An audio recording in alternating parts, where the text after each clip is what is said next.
Cyber crime. Rahul एक मध्य वर्गीय परिवार से है। वो अपने माँ, पिताजी और बीवी बच्चों के साथ रहता है। वो एक निजी कंपनी में अकाउंटेंट है। एक दिन राहुल अपने घर पे अखबार पढ़ रहा था, तभी उसका मोबाइल बजता है। हेलो। सर, मैं SDI बैंक से सीमा बात कर रही हूँ। हाँ जी, बताइए। सर, आपका डेबिट कार्ड एक्सपायर होने वाला है, तो उसे रिन्यू करने के लिए मुझे आपसे कुछ जानकारी चाहिए। बताइए। सर, अपने डेबिट कार्ड के 16 अंक बताइए। राहुल अपना डेबिट कार्ड निकालता है और 16 अंक बता देता है।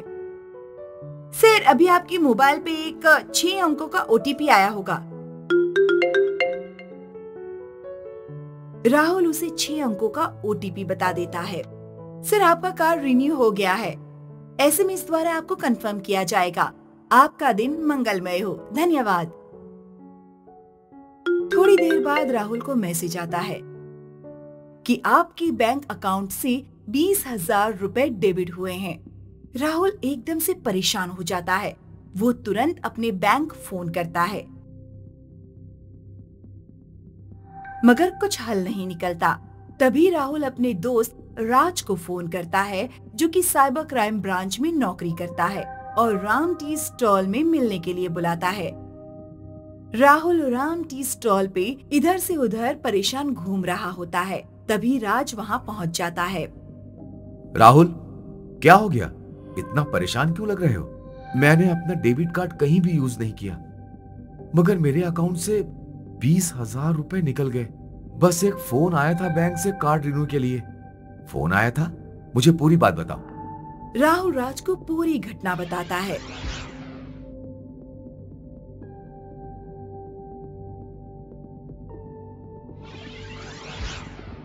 ओ माय गॉड, राहुल, तुम फिशिंग का शिकार हुए हो। वो कोई बैंक से कॉल नहीं आया था, तुम्हारे साथ फ्रॉड हुआ है। फिशिंग? ये क्या होता है? और मेरे पैसे का क्या होगा? मुझे अपने बच्चों की स्कूल फीस भरनी है। तुम मुझे वो नंबर दो और तुरंत पास के थाने जाके रिपोर्ट लिखवाओ और अपने बैंक में बता दो। बाकी मैं देखता हूं। दोनों वहां से निकलते हैं। राहुल पास के एक थाने में रिपोर्ट लिखवाता है। दूसरी तरफ राज अपने ऑफिस जाता है और पूरा केस अपनी टीम के साथ डिस्कस करता है।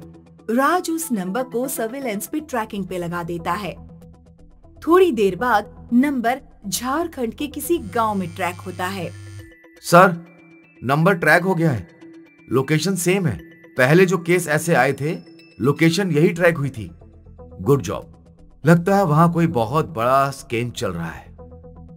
राहुल तुरंत झारखंड के लिए निकलता है।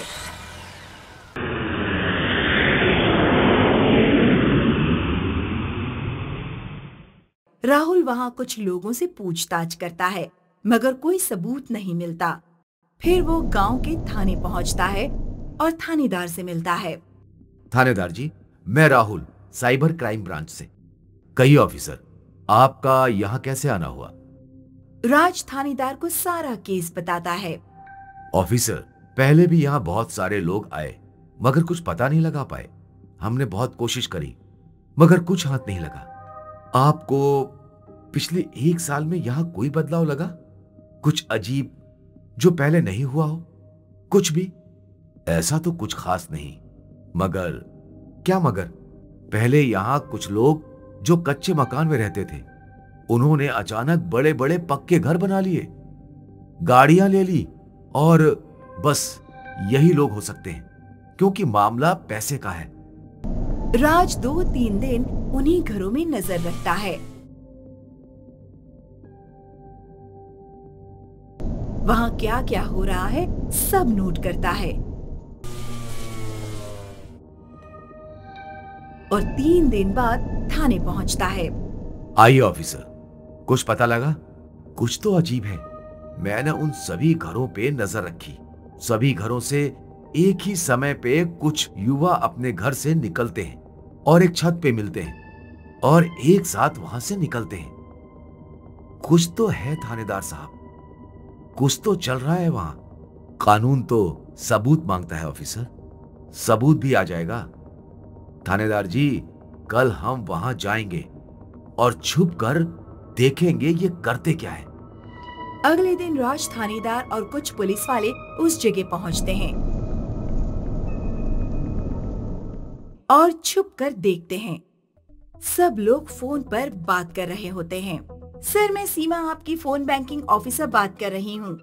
सर, आपका कार्ड एक्सपायर होने वाला है। सर, आप बैंक के बहुत ही बहुमूल्य कस्टमर हैं, इसलिए बैंक आपको एक गिफ्ट दे रहा है। सर, आप अपने बैंक के 16 अंकों का डेबिट कार्ड बताइए।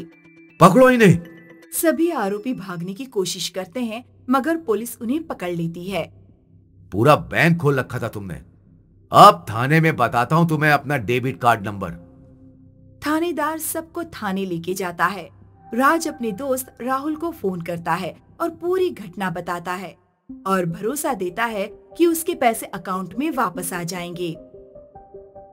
हमें कभी अपनी कॉन्फिडेंशियल चीज किसी के साथ शेयर नहीं करनी चाहिए। बैंक कभी भी आपसे आपका पासवर्ड या ओटीपी नहीं पूछता है।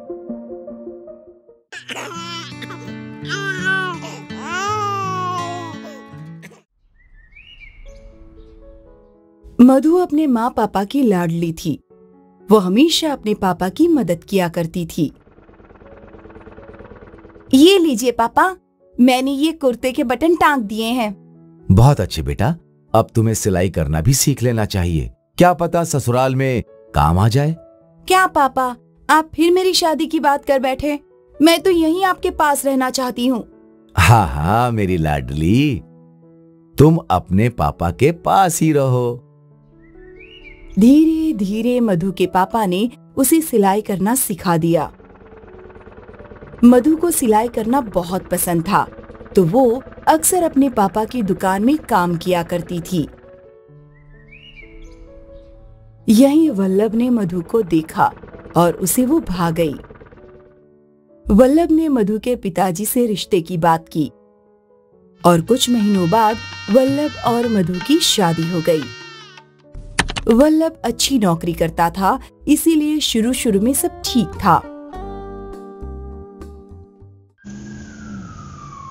2 साल बाद जब मधु ने बेटी को जन्म दिया, देखिए जी, कितनी प्यारी है। आंखें देखिए। अब क्या देखूं? तुमने मुझे कुछ देखने लायक छोड़ा है क्या? मेरे घर वाले सब वारिस का इंतजार कर रहे हैं। अब किस मुंह से उन्हें बताऊं कि तुमने एक लड़की को पैदा किया है? पर लड़का हो या लड़की, है तो ये हमारी ही ना। ये लड़की सिर्फ तुम्हारी है, मेरी नहीं। वल्लभ वहां से चला गया और मधु रोने लगी। कुछ देर बाद मधु के पापा वहां आए। मधु ने उन्हें सब कुछ बताया। तू फिक्र मत कर, मैं दामाद जी से बात करूंगा, सब ठीक हो जाएगा। पर वो इस लड़की को अपनाएंगे क्या? क्यों नहीं अपनाएंगे?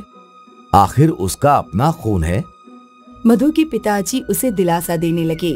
फिर वो वल्लभ से मिलने उसके घर गए। बेटा वल्लभ, तुम इतने समझदार हो। बेटा, ये बेटी होना तो ये तो ऊपर वाले की मर्जी है, उसमें हम क्या कर सकते हैं? हो सकता है कि तुम्हें अगली बार बेटा हो।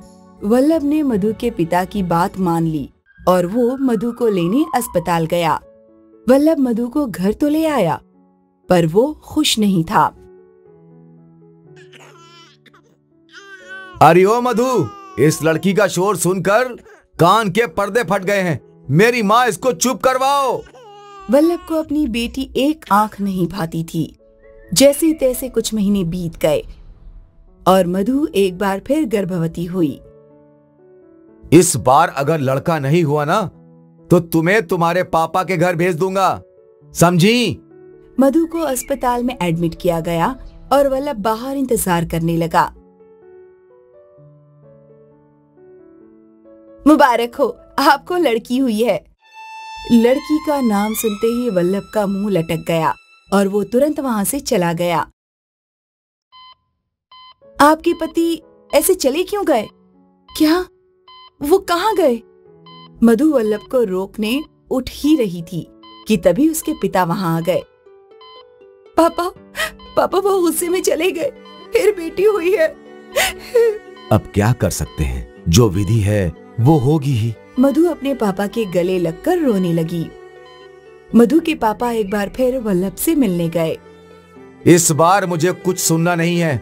आप चुपचाप अपनी बेटी और उसकी बेटियों को अपने साथ ले जाइए।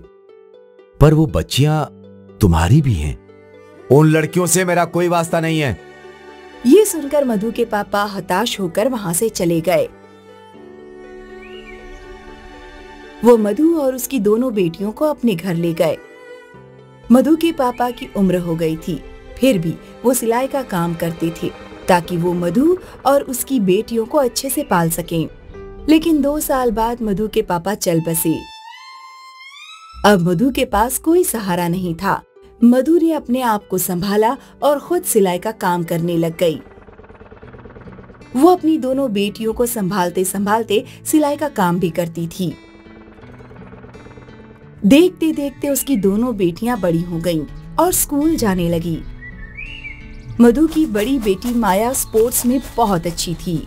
मैं आपकी परिस्थिति जानता हूँ, लेकिन मैं चाहता हूँ कि आप माया को सपोर्ट कीजिए। वो टैलेंटेड है और बहुत जल्द आपका नाम रोशन कर दिखाएगी। सर, जितना मुझसे हो सकता है मैं करूंगी। पीटी सर ने माया की कोचिंग जारी रखी और मधु दुकान पर ओवर टाइम काम करने लगी ताकि वो माया को सेहतमंद खाना और उसकी स्पोर्ट्स की जरूरत की चीजें दिलवा सकें। माया भी जी तोड़ मेहनत कर रही थी। इन दोनों माँ बेटियों की मेहनत रंग लाई और माया ने स्टेट लेवल चैंपियनशिप में गोल्ड मेडल जीत लिया। माया ने अपनी माँ का नाम रोशन कर दिया जब उसकी और उसकी माँ की तस्वीर अखबार में आई। ये तस्वीर देखकर वल्लभ सोच में पड़ गया कि आज उसका भी नाम उस अखबार में होता अगर वो बेटी के जन्म पर अपनी पत्नी को अकेले ना छोड़ देता। उसकी इच्छा थी कि वो वापस जाकर माफी मांगे, पर अब किस मुंह से।